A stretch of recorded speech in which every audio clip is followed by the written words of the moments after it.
네, 시장을 보는 눈을 키우는 시간입니다. 걱정을 하자면 한도 끝도 없습니다. 연준은 빅스텝 밟겠다 그러죠. 인플레 우려, 지정학적 리스크도 여전합니다. 변동성은 계속되는데 이럴 때일수록 전략적 투자가 필요합니다. 오늘 박재영 한국투자증권 차장님 모셨습니다. 안녕하세요, 차장님. 안녕하십니까. 네. 오랜만에 뵙네요. 네, 저는 굉장히 오랜만에 뵈요. 그래요. 처음에는 한 6년 만인 것 같아요. 한 6년 만에. 네. 유튜브 스타로 활약하고 계시다고요. 어쩌다 보니 그렇게 됐습니다. 그러니까요. 네. 진짜 차장님 바쁘셔서 그런지 진짜 이발할 시간 없으셨구나.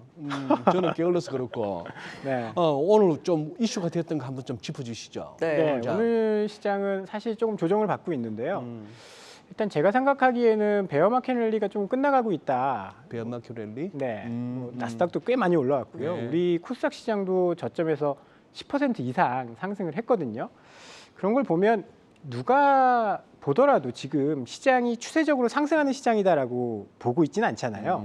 근데 워낙 이제 이번 달에 연준의 긴축도 있고 전쟁 리스크도 있고 해서 주가가 굉장히 크게 하락을 했습니다. 거기에 대한 되돌림이 지금 뭐 한 10% 이상 나왔다라고 보고 FOMC 이후에 지금 다시 유가도 급등하고 있고 연준에서 빅스텝, 뭐 50bp, 뭐 그다음에 중립금리 이상, 뭐 그런 약간 호박한 이야기들을 하면서 시장은 또 다시 흔들리고 있거든요. 어제 유가도 110달러를 넘어가면서 인플레에 대한 우려가 또 커지고 있는 것 같아요.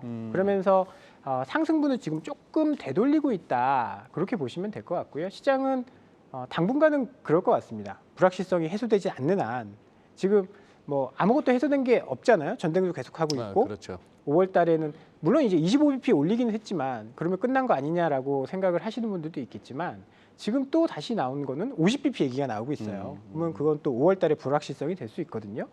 그러면 그런 것들에 따라서 시장은 추세적인 반등이나 하락보다는 왔다 갔다 계속 할 가능성이 높다라고 보고요. 위험 선호가 또 다시 약해지면서 외국인들이 한 이틀 살짝 샀죠. 막 200억, 300억. 산 건가요? 그러니까요. 할 때는 막 몇천억 팔았다가 음. 그만큼 사면서 올라오긴 했는데 오늘 또 다시 환율도 올라가고 외국 매도도 나오면서 조금 오늘 조정받고 있다라고 보시면 될 것 같고요. 그래도 다행스럽게 나스닥 선물이 또 반등해주면서 네. 낙폭을 키우고 있지는 않습니다.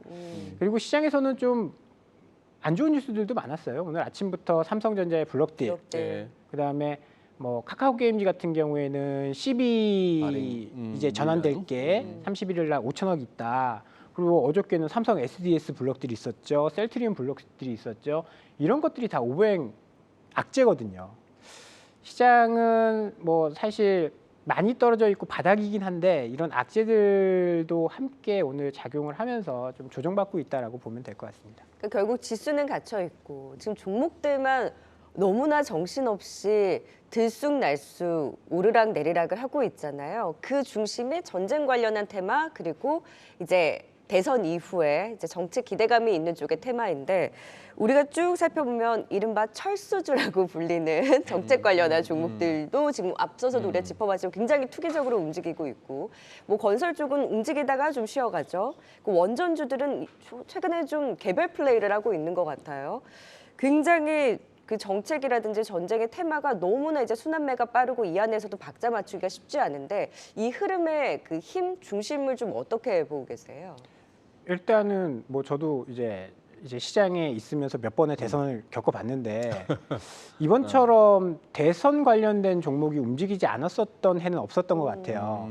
근데 뭐 그러다 보니까 늦바람이 무섭다고 당선되고 이후에. 나서 그 이후에 이제 이런 움직임이 나오고 있는데, 사실 이전에 움직이든 이후에 움직이든 우리가 과거에 대선 관련주들의 그 말로가 처참하다라는 거는 모두가 다 알고 계시는 거잖아요. 네. 그래서 뭐 여러 가지 테마들이 지금 움직이고 있긴 하지만 저는 그런데 휘둘리면 안 된다라고 생각을 하고, 물론 이제 시장에서 그것도 시장의 움직이기 때문에 그것도 뭐 부인할 수 없는 현실이고. 네, 현실이니까 그래서 지수 안 갈 땐 사실 이런 종목들이 계속 움직이긴 하잖아요.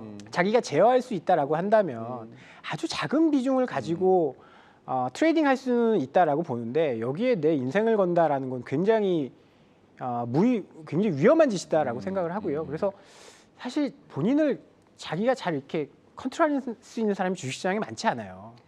그렇다라고 생각하면 개인 투자자들은 안 들어가는 게 맞다라고 보고요. 안랩 같은 경우에도 막 뭐 오늘 막 올라갔다가 막 10몇 프로 그거 네. 어떻게 감당합니까? 감당이 어렵다라고 보고요.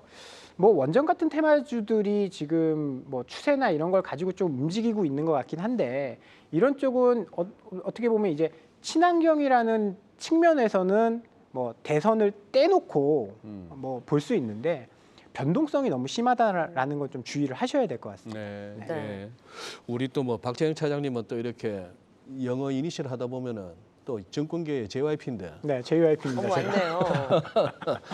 아니 뭐 요즘 진행으로도 바쁘시지만 네. 진행보다는 본인 의견 말씀하시는 게 더 시원하시죠? 아, 솔직히 얘기해도 되나요? 예. 저는 진행이 더 재밌는 것 아 같아요. 그래요? 오, 진행 스타일이시구나. 그러시구나. 저희 사이 같이 앉으셔야 될 것 같아요. 지금 박 차장님께서 네. 요즘 성장주에 주목할 필요가 있다 네, 하시는데 네. 요거는 제가 좀 여쭤볼 필요가 있는 게 네. 아, 요게 이론과 이 주장이 그때그때 또 달라지는데 한참 이제 미국채 수익률 오르고 이럴 때 나스닥이 막 흔들리고 했을 때는 확실히 금리 인상기에는 성장주, 안 좋다. 기술주 안 좋다 이런 소리였는데 뭐 배당성 지금, 네. 배당성장 모형이나 이제 경제학을 투자론 이렇게 배우다 보면 네, 네. 분모에 이제 성장률이 있다 보니까 성장률이 높아지면 그리고 성장주는 한- 미래 가치를 음. 현재로 땡겨올 때 미래 가치가 많기 때문에 이익성이 높아지면 네. 이제 떨어진다라고 하는데 사실 경제학과 현실과는 좀 괴리가 있는 것 같아요. 지금 이제 미국과 장단기 금리 역전, 지금 뭐 일본과 지금 네. 장단기 금리 역전됐잖아요. 그런 것들 때문에 외국인 자금이 다 빠져나간다. 근데 실제로 장단기 금리가 역전됐을 때 돈이 빠져나가는 경우는 그렇게 많지 않았었거든요. 현실적으로 보더라도 지금 표가 준비돼 있는지 모르겠지만 1980년대 이후 네 번의 금리 인상이 있었습니다. 네 번의 금리 인상이 80년대, 90년대, 2000년대, 2010년대 있었는데 그때마다 단기적으로는 흔들림이 있었는데 장기적으로 봤을 때는 2000년도에, 2005년도에 이제 가치주가 엄청 올랐을 때 네. 그때를 제외하고는 성장주가 훨씬 더 주가가 퍼포먼스가 좋았고요. 네, 많이 올랐습니다. 과거 실정적으로 네. 음. 그때는 왜 그랬냐면 2000년도에는 중국이 이제 살아나면서 그때 화학이라든지 조선이라든지 이런 쪽이 좋았었던 거고 중국의 네. 영향을 좀 받았었고 자유무역 그거 외에는 대부분 이제 미국이 자기네들 잘 살겠다 플라자 합의라든지 그다음에 러시아가 망하고 이런 것들 때문에 이제 금리 인상이나 경제가 좀 겹쳤었거든요. 네. 그럴 때마다 성장주가 좋았었던 이유는 경기가 좋아지고 소득이 늘어나니까 기존에 내가 이제 월 100만 원을 벌다가 소득이 늘어나서 120만 원이 됐어요. 그러면 세 끼 먹던 사람들이 네 끼, 다섯 끼 먹는 게 아니라 그렇지는 않다. 세 끼 계속 먹고 새로운 것에 무언가를 하게 그래서, 됩니다. 음. 뭐 작년, 재작년 같은 경우는 뭐 넷플릭스라든지 새로운 네. 뭔가 새롭게 태어나는 것에 투자를 하게 되고 돈을 쓰게 된다라는 거죠. 그래서 그럴 때마다 성장주가 좀 장기적인 측면에서 올라갔다라는 걸 봤을 때는 글쎄요. 지금은 자유무역이 확장되는 시기는 아니잖아요. 누가 보더라도 네. 러시아와 우크라이나 네. 전쟁하면서 블록 경제가 될 가능성이 있다라는 거죠. 그러면 기존처럼 2000년대처럼 자유무역이 막 커지면서 그런 가치주들이 올라가기보다는 새로운 뭔가 패러다임을 바꾸는 성장주가 올라갈 가능성이 높다라고 보고요. 그 아까 금리에 따라 말씀 뭐 가치 성장이 그래. 중요한 게 아니네요. 그래요. 그 이제 경제학, 그러니까 투자론에서는 그렇게 배우는데 실제 이제 뭐 주식 투자를 오래 하신 분들은 야, 왜 그것대로 안 맞아?라고 생각하시는 분들 많거든요.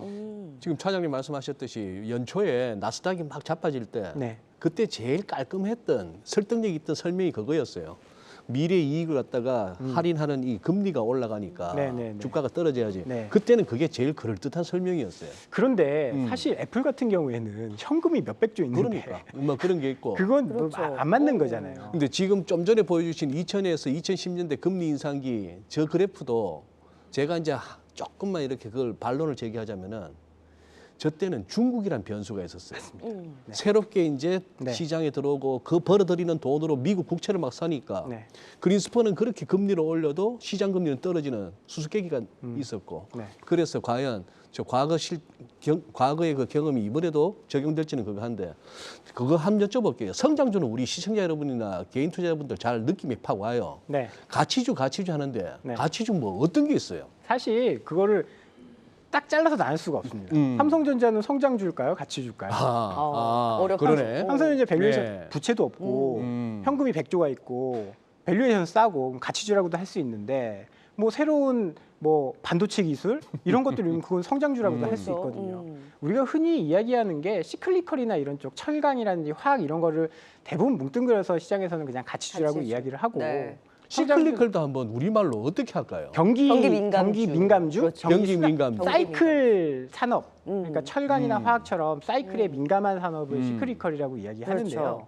그 대부분 이제 우리가 2000년도 초반부터 2010년도까지 발전해왔던 그 산업들을 그냥 주식시장에서 시크리컬이라고 이야기하고 가치주라고 좀 이야기하고 있습니다. 뭉뚱그려서. 뭉뚱그려서. 네. 그러면 지금의 포인트는 결국에는 펀더멘탈에 집중한 성장주가 이런 불안한 시장의 답이다라고 보시는 걸까요? 근데 네. 말은 쉬운데 그래서 그게 무엇이냐에 대해서도 사실 궁금하죠. 이 지금 모든 경제나 주식시장에서 가장 문제가 이 인플레이션이에요. 인플레이션이 나쁜 건 아닙니다, 결코. 인플레이션이 과거에 이제 이 기업의 이익과 상관관계를 봤을 때 4%까지는 이제 점유의 상관관계예요. 인플레이션이 발생해도 기업의 이익이 높아집니다.